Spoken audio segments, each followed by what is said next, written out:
Hi guys, Android Andy here with a review of my black Nexus 5 that I've been using for some time now, not too long. I'm aware that a lot of people are waiting for reviews on the device. They're not actually so available now. If you didn't order in the first few hours, you may well be waiting for a few weeks for them to be delivered. I know a lot of people are waiting now to see what some of the first reviews think of the device. I thought I'd get mine done as quick as I could so you guys could see what I think, basically. So here it is. Now, the first thing you might notice that actually it's not the black version, it's the white version.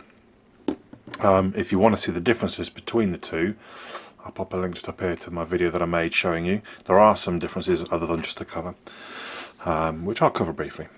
So, let's look at the design first of all. It's quite a sort of understated design. Well, the white one I suppose not quite so understated, because that's pretty in your face and glaring, and the little sort of white dot of the speaker, and the black version, that is totally black. Again, watch the video. When I first held the white one, it felt a little bit plasticky, unlike the black one, which felt a bit more premium really in some ways, but I've kind of got the hang of it. Also, you'll notice it feels very, very light. It's 130 grams, which I suppose actually if you go back a year or two, there are lighter phones. I think the S2 was probably lighter than that. But if you compare it to things like, well, the Nexus 4 for example, it's a lot lighter. The buttons around the edges, you've got the power button on the one hand side, the volume rock on the other. I really like the buttons. It's quite an odd thing to like, I suppose, but actually they're very defined. They're very sort of sturdy. They give good feedback. You can really tell when you've pressed it, and you can really tell when your fingers, because you don't go, oh, let me turn my phone on, where's the button? There it is. Pfft. You just put your finger down. There's no way you're missing that button. It's almost sharp. You can hear that, sort of how your finger catches on it, which for me is a good thing, because yeah, there's no messing. There's no, oh, have I pressed it, have I not? You know when you're on it, and you know when you pressed it. So yeah, I like the white one. It looks gorgeous, I think, but it is a little bit slippy. There's a couple of times I've almost dropped it. So like I said, take a look at the video comparing them. You might prefer the black as well. Now, obviously there's no buttons on the front like most phones, well, but not like most Nexus devices. They are like this, because obviously the buttons are all on the actual screen. They vanish when you go into, I think they call it immersion mode. So I'm going to load up a book real quick. I tap it, and we've gone totally full screen there. Anything that I view is bottom of the edge to the top of the edge. I tap again, and in comes the notification bar. I like that. That's kind of cool. Makes good use of the screen space. The only sort of thing I don't like about the design, I think it's the only thing, is well, yeah, is the uneven back because of the camera. So the camera does stick out slightly. I don't know if I'll be able to show you that. Only sort of a millimetre or so, and it could well be in some ways to protect the lens. But what I find is, I quite often I'll have my phone on the desk at work or here at home, and I want to check. Oh, I do miss the S4s to turn on, but I want to check something, or I want to type something, and using the screen when it's on the desk. Oopsie daisy. Can you hear that? So all around let's turn it back off again so I can just show you. So all around the bottom of the right hand side is fine. Anything up here, and that's just a bit annoying to me. I don't know what the solution. I suppose the solution is a flush camera rather than one that sticks out slightly. The only other comments I've seen, it's not really bothered me because I don't really use docks and things, is that the port, the mini USB port, is reversed. So it's now longer edge forwards and pinched edge backwards, and I think previous Nexus perhaps had it the other way. I know people have said, oh, it doesn't work on my dock now because the USB port's the other way around. So generally I think it's a really well designed phone, really good looking. Well, hardly any qualms in that respect. So we have a look at the actual hardware. It's basically a 5-inch screen, well, 4.95 inch, 1920 by 1080, so it's a full 1080p display. That's 445 pixels per inch. It's a full HD IPS screen, all enclosed behind Corning Gorilla Glass version 3. The cameras, we've got a 1.3 megapixel on the front there, and we have an 8 megapixel rear phasing with optical image stabilization. As I said, the weight is 130 grams. The battery inside is 2,300 milliamp hours, of which I'm seeing mixed reports for that. Most people seem to be quite amazed by how well it lasts. I mean, 2,300, that's a pretty decent size, to be fair. There's only, I think the S4 is it 2,600, but 2,300 is one of the bigger batches, I think. That's, I guess, one of the advantages of having the enclosed system. It's because it is non-removable. You're stuck with that 2,300, so you might want to get kind of a portable charger if you're worried about the lastability. But I'm seeing quite a lot of people getting well over a day, and when I say a day, I'm talking 24 hours, you know, getting well over 24 hours use, 27, 30 hours, some people even getting 2 days, but I think they're perhaps, I don't know, putting airplane mode on and leaving it in their lockers and stuff like that, for example.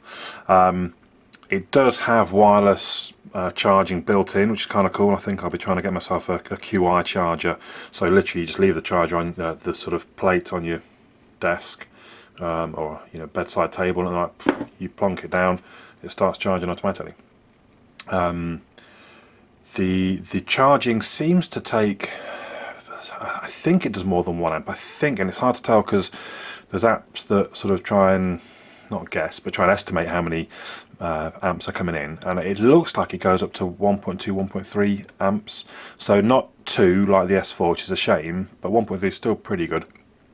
And I found down at sort of 20%, 30%, I've plugged it in for, I think it's sort of 40 or 50 minutes, and it's charged up to about 90% again. So that's pretty good. The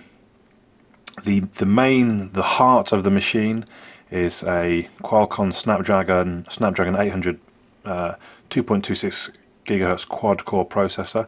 The GPU is an Adreno 330 450 megahertz. It's got NFC built in, obviously. It's got Bluetooth 4.0, so it's the low energy version. Oh, what's happened to me? Widget's broken. Oh dear. Anyway, you will find, obviously, because it's running KitKat 4.4, some apps, they need updates basically to catch up with the new version of Android. It does work on LTE, so if your provider has that, then you're laughing. This is the 32 gig version.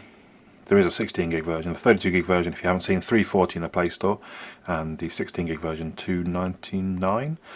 And then obviously there's all the other usual GPS, gyroscope, accelerometer, compass, proximity, ambient light. There is a notification light. How can I don't know if I can get it to do a test for you or not. See if we can.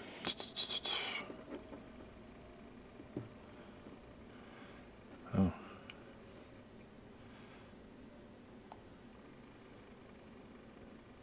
Oopsie daisy, right, sorry. I see. So I only reinstalled this this phone last night, so some things aren't set up quite properly just yet. Right, that should. No, I see, I was doing this the other day. Anyway, trust me, there's a little light down here. Maybe I'll get an email or something while we're doing this, and you'll be able to see. That should have done it. My apologies. Anyway, so where was I? Totally forgotten. Yeah, so the hardware generally pretty good to very good, I suppose. The camera we'll come on to in a short while. The other thing with the hardware, I suppose, is the speaker. Possibly the weakest point of the phone, which I think is a real shame. I don't quite understand why manufacturers don't seem to care about the speaker. Camera, they all see that they need to produce a decent camera, they need to be able to produce good results, but the speakers, so many phones have poor speakers, and for a lot of people that's just not good enough. Now, again, I had a bit of an argument with someone about the speaker and playing music through it. Look, I was going to go easy on you, not to hurt your feelings, but I'm only going to get this one. Asian youth with exuberance, everybody loves to root for a nuisance. Hit the earth like an asteroid, did nothing but shoot for the moon since. MC's getting taken to school with this music. Or Eminem has a practicing trash, talking in a trance, locked in my room here, but I'ma still be humble when I scream off you, 'cause I'm stronger than So it's a little bit tinny. The volume is funny on this one. So this phone, I had the black 16 gig. I'm sure the speaker's just slightly louder on this one than my last one. Might be all in my head. You'll have to probably move away from Microsoft's strategy of using these programs to drive demand for Windows. That's been a big thing for Windows. So for me, this is the big use case, is listening to podcasts in the morning or going to bed at night, or even just when I wake up in the morning. You know, some people put the radio on and listen to that. I generally Windows is Office and having everything first. start up a You can also podcast. consider ending Microsoft Bing and selling. Now, to be honest, in those situations, well, in the, you know, definitely in the bedroom in the morning or at night, that's plenty loud enough. There's not a lot of other volume of things going on. But in the morning when I'm making breakfast, I can be clanking around in the kitchen, I can be boiling the kettle and all sorts, and that's just, Xbox if you determine they weren't critical to the company's strategy. Now, well, like I said, it actually sounds a bit louder than the last one. It's reasonable, it just about copes. It's not even close to passing my kettle test, which is basically when I'm boiling the kettle, can I hear it? Very quickly, I can't hear this one, whereas the S4 lasts almost right the way to the point that the kettle will be boiling. I can probably still just make out what's being said. So, that's the hardware covered, I hope. Well, I suppose the screen I should talk about. So I did mention, obviously, it's 445 pixels per inch. I think generally it looks very, very crisp. I don't know how well you can see it on a video. There's a lot of chat about viewing angles. Some of the chat is, how important are they? Now, I think it's generally pretty good. Let's see if I can show you. That's still pretty clear. That's still sort of visible. I'm not sure you could read it. You know, I don't know, is that a big problem? I think on some of the darker ones, try not to get it with reflection, some of the darker ones, they get a bit light, some of the viewing angles. Definitely I've noticed in the darks kind of have a bit of a glow. You see the backlight, I think, basically more than the screen itself. So the screen, yes, it's very good, it's very crisp, very clear, good colours, but maybe not quite as good as some of the Samsung ones. Again, it's very much opinion, really, I think, isn't it?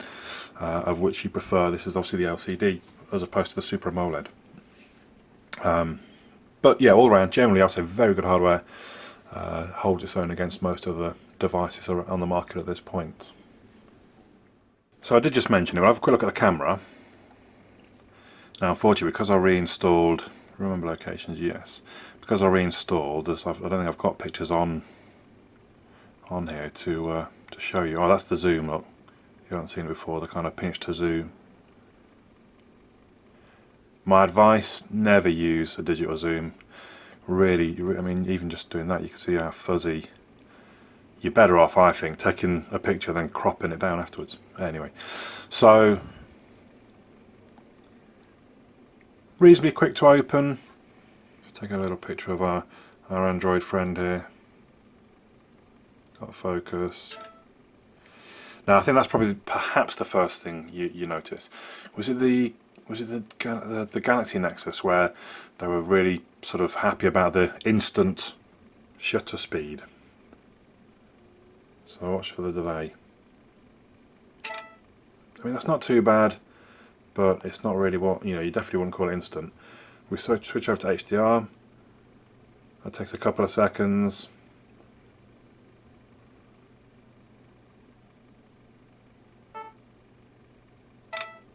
So overall, what was that? Maybe 3 seconds. I mean, it's not horrific, but it seems to be quite a long way from the previous. I quite like that. You can swipe from the camera into. So they just you see the HDR. Whoopsie daisy, come back. So that's an HDR pic, wasn't it? I think, and that's a regular pic. It's quite interesting. You see the difference. The colours, I think, are sort of a lot better generally. So yeah, the camera app. Oops, I didn't actually want that. The camera app is a little limited, I suppose, to be honest. There's not as many sort of options and things as you get with some of the other camera apps on the other devices, but it does the job. The camera itself, I would suggest, is pretty good actually. Again, you see a lot of mixed results from, or mixed opinion I should say. The results generally, you know, you get to see the picture itself and you judge based on what the picture is, but there seems to be a lot of mixed opinion. I would say the camera's actually pretty good. When I was comparing it to the S4, which I believe to be one of the best cameras on an Android that I've seen, I think it holds its own. I really do. The pictures look very good. The HDR shots, when they're needed are very good. So generally, just if there's a really light background, it can make a good difference. I'm really impressed with the HDR Plus, how there's no blur usually in HDR, because it's taking a series of pictures and then stitching them together. If you've got something moving in the picture, generally it causes problems, you get some blur, but the ones that I've taken have been really quite impressive in that respect. Where the camera really comes through and beats a lot of others, if not all others, is in low light conditions. If you take a picture with this, really the colours look better. It makes whatever the picture is of look like it's well lit.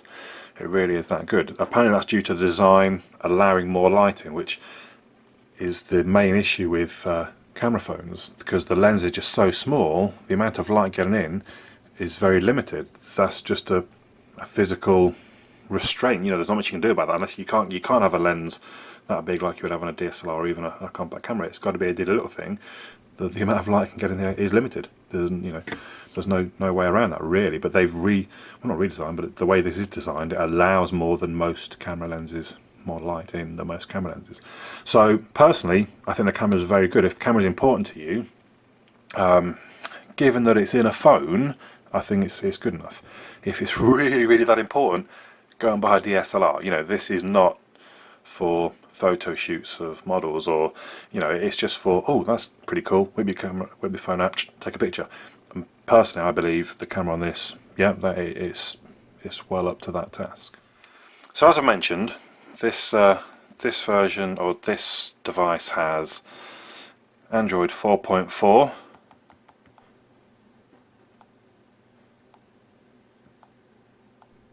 which is Kit Kat. I don't know why I'm playing with the old Easter egg there. So Android 4.4, what does it bring? There's quite a few things, and I'll probably miss some, to be honest. I'm going to move relatively quick. There's other videos out there that you could check if you really want to know more specifics. Now, one thing is, Google Now is built right into the home screen. You swipe in and out from the sides. I believe, yeah, you can still get there, but that's the old-fashioned way, I think, on the Nexus devices. It basically does the same. It kind of just slides you across to where it is. So that's always your one of your home screens. And I'll just show you quickly though. So you don't get to see it on the layout. You can't adjust it. So the other ones, I quite like this actually. They've made sort of the designing and the movement of your home screens much easier. So I can just swap them over quite easily. If I want to add something, basically just another home screen appears on the right hand side. There it is, and I drop it in. If I want to then move that to somewhere else, I just do as you just seen. If I want to get rid of that, yeah, so here you go. If I want to get rid of that, it's not a matter of in there. In here, I go, right, remove that widget. Our home screen's gone. So they've really simplified the sort of your home screen layout for people that perhaps I don't know, don't want to be faffing with, oh, add another screen, or add another screen, or now I need to move these around. They've made it as simple as possible that when you remove the last thing off a home screen, it vanishes. When you want to add something new, it'll just put a new one on the right hand side. Now the other thing that this does is again, it's taking some of the words, I think it's trying to keep things simple, but your actual default home screen is always your leftmost, which is right next to your Google Now. Fine, maybe I can understand why they've done that. For me, I always want my main home screen to be the one in the middle. So normally, or the way Android has been generally in the past, you have your middle home screen and then it works outwards from there. So now they've moved to, I mean, I think Samsung have done this. I don't know, maybe others have. I don't use too many other types of device, where your leftmost is your default and you add things going out to the right. I guess I could get used to doing it that way, and then I've got my Google Now. I don't use Google Now too much like that. So that's how they've changed the design to be. To me, that doesn't seem natural. If I've got 7 home screens, I want my main one to be in the middle, so I can get to each one with only a couple of swipes. I don't have to go through all 6, which is another thing that I don't like so much, and it's not quite as bad there. If you go into widgets, look how many pages I've got of widgets, and I've got to go all the way through. Why can't I tap one down here, or I don't know, some kind of slider so I can quickly get to the very end? I've got to go all the way.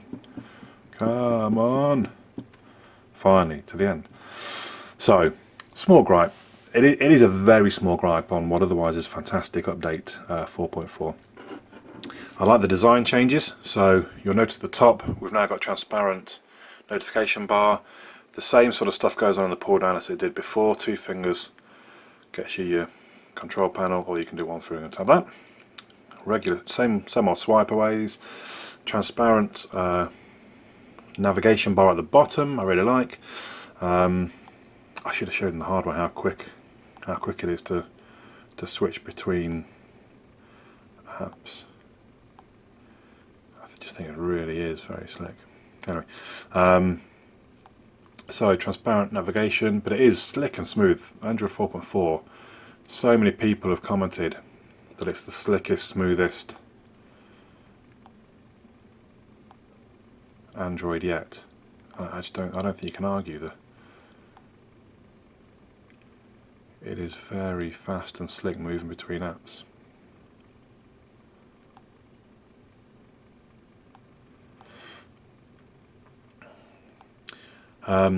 The new launcher, I mean, maybe they're still working on it. It's still a little bit limited. When you make a folder, for example, I like it to be in alphabetical order. It doesn't sort it for you. You have to move things around manually, so I find that a bit disappointing. There should at least be an option to say sort alphabetically. Again, very small point, very small point. I do like if we can get it to don't have to be careful playing music, because Beautiful face is all that you have. so that the full album art, full screen album art, I really quite like. What is that? Oh, it's Google now, straight to Google now. I don't use lock screens generally, so I get a bit lost by them, to be honest. We have the camera icon down in the corner there that reminds you that you can swipe straight in to the camera app. You don't have to use the icon, you can just, I believe, swipe in from the side. I like that. It's very nice. The other thing that I was really impressed by, I need to be very careful. In fact, I probably won't press it because I don't want to expose people's phone numbers. But I was trying to find. You may have seen I cracked the glass on my Galaxy S4.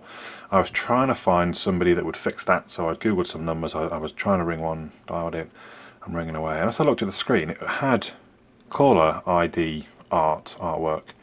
And I was just kind of like, huh? What happened there? I've never called these people before in my life, and it's got an image for the phone company that I was ringing. Likewise, if you receive a call, I'm not sure how quickly it works. I don't receive a lot of calls, especially from people I don't know. But it Googles their number and it finds an image for the person that's ringing you. I think that's brilliant. I think that's fantastic. It's just the KitKat definitely is. It's been designed with sort of aesthetics in mind.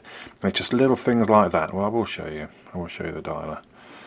So you get your usual most called at the front.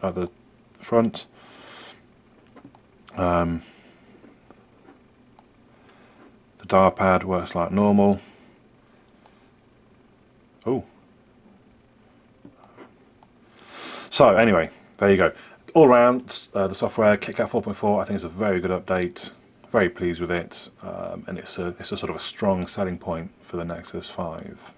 Very briefly, I'm going to sort of mention hackability. Now, obviously, it's a Nexus. It's very easy to unlock. You can literally just kind of plug it into your, well, look it up. I don't want to try and talk you through it because you want to make sure you do it properly. Anytime you're messing with unlocking as such, can be a bit dangerous. But yeah, very easy to unlock, very easy to root. It's a little limited right now as to what there is available. There's a rather dodgy recovery that does work, TWRP, but be very, very careful. I installed it yesterday, and I'd installed a kernel. So there's a few kernels knocking about. One of them people talk about extended battery life, done by Faux. So I was trying that, and then TWRP, which I'm not used to, said, "Oh, do you want to wipe the Dalvik cache as well?" Yeah, I guess I'll probably do. That's normally I do. I hit that, and I'm waiting for probably 3 or 4 minutes. And so I figured, I think it's crashed basically. I've since found out that some of these operations are very, very slow. Somebody said they can take up to 30 minutes. So anyway, I didn't know this. Normally that's like a 2 or 3 second job, and I've been waiting 4 minutes. I'm thinking, oh crap, what's happened? So I held the power button down for 10 seconds or whatever to turn it off, booted it back up, and it basically had, well, I think it had corrupted my internal storage. Took a lot of time finding how to, literally, I think it was, well, I look back, it was about 95 minutes, and I finally found something that worked, put it into fast boot mode, fastboot-W, basically wiped the data and reformatted the internal storage partition, and I was back in business. I really was. I mean, it just stopped everything from working. Google Play crashed every 2 seconds. Nothing worked at all. I couldn't install apps because Google Play was crashing all the time. Nothing I could do. I was even wiping, didn't help. I even locked, unlocked, didn't help. So yeah, so fastboot space -W did the trick for me. Anyway, that was just me and my stupidity perhaps. Be very careful at this point. It's very early days. Recoveries and stuff are still a little buggy. But I've no doubt, given time, there will be mods. I mean, what do you do to a stock Android though? I suppose there'll be things like, obviously there'll be CyanogenMod, there'll be Paranoid Android, some of those that just add extra features. I think this version of Android now, some vanilla Androids can be quite plain and lacking. I think gradually they're putting these features back in, like the caller ID art, stuff like that, really nice touches, which is going to make custom ROMs less and less necessary. So, a conclusion, I suppose. I think the Nexus 5 is an amazing device. I think it's a fantastic device. I think it really can hold its own against the other top-end devices that generally retail at kind of £500, £600 even, some of them. You know, the Nexus is really up there with them. I think it's probably one of the smoothest available. I think the HTC One was the smoothest I'd used, and probably until the Nexus 5. It's just so slick. It really is. It's so smooth. I don't think I ever see lag, apart from perhaps, you know, just rebooted, or maybe when you're installing things. But generally, it's just the whole experience is such a smooth experience. Really can't stress that enough. I think KitKat is a great update. I think it's very clean, it's very slick, it's very well designed.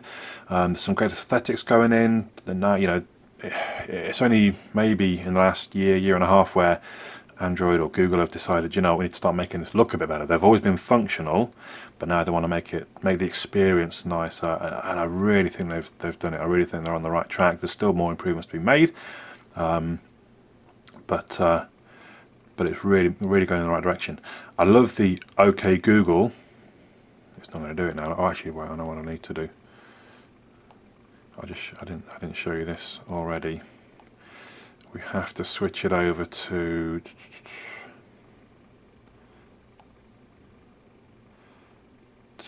English US. So I love this. OK Google, will it rain today?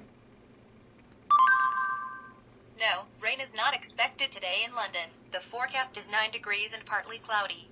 Lovely. So I love that. I wish they could implement it so that if I was in a different screen, oh, not email. OK Google, that gives you an example anyway. So it's only when you're on a home screen that it's going to work, or in obviously Google Now. As you can see, it's saying up there, say OK Google. I love that. I think if they could get that to work, I mean, personally, I would love it even if the screen was us. OK Google, and then I could ask it a question. So if I'm laying there in bed, and then, OK Google, will it rain tomorrow? Or when's my next appointment? Or wherever it might be. I just think that'd be awesome. Anyway, I'm going a little bit off track because I'm trying to sum up here. I think probably the biggest selling point, it's got to be the value of this thing. I mean, this was the 16 gig was $295 I paid in Carphone Warehouse. This was $340 plus £10 postage on the Play Store, and it holds its own up against £500 devices. Now, what I think that does mean, don't get this on a contract or as an upgrade. For example, O2 value this phone at basically at £530.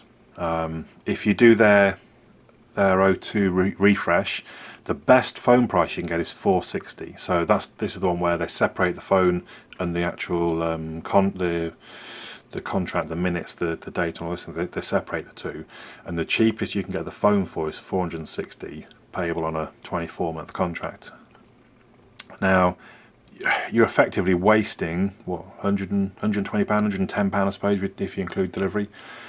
You're almost better off getting a contract with one of the more expensive devices, Note 3 and S4, selling the Note 3 and S4, and then buying this, because you're probably going to have £100. Well, I don't know, second-hand prices, I suppose, a bit tricky, but you know, you could well have £100 to go in your pocket, as well as the Nexus 4 and then your phone contract. The only real thing, so I'm trying to make my decision of the Nexus 5 or the S4, and the one thing that's kind of holding me back from saying N5 is the speaker. It really, I don't know, I think to a lot of people the speaker could be a deal breaker. I don't know, is it that bad? It is bad. I think when you compare it next to the S4, and if you see my comparison video, you'll be able to see and hear the difference. It really isn't very good. And when I do use the speaker pretty much every day, that is quite a big issue. The sound when you plug headphones in, to me, sounds fantastic. I mean, I'm not a massive audiophile. I couldn't really tell you, I wouldn't be able to recognise different bit rates and whatever, I don't know. To me, it sounds great with the speaker in. There's really no issue. The volume's fine. And the volume's fine for this as far as kind of a ringer. I don't think you'd miss it ringing. It just doesn't, it's not quite got that amazing volume that the S4, I think the S4 changed the bar. Probably if you compared this to most other devices, the speaker would probably be, yeah, okay, that's fine. But you put it up against the S4, which has an amazing speaker, it just can't hold its own. So, hopefully that's summed everything up for you. I suppose the bottom line, amazing device. I think it's probably the best Nexus there's been. Great camera, probably the best camera that's been on a Nexus if you compare it to the other devices available at the time. Only downside really being the speaker. If you have any questions, let me know below. I'll try and answer them. I hope this has been useful. I think I've waffled on for a little. I always start these videos thinking, keep it snappy, keep it quick, keep it short. They don't want to be sitting there for ages. And I've probably, I don't know, am I over 20 minutes maybe? I don't know. Anyway, hopefully that's been of use. My name's Andy. I'll catch you all again soon.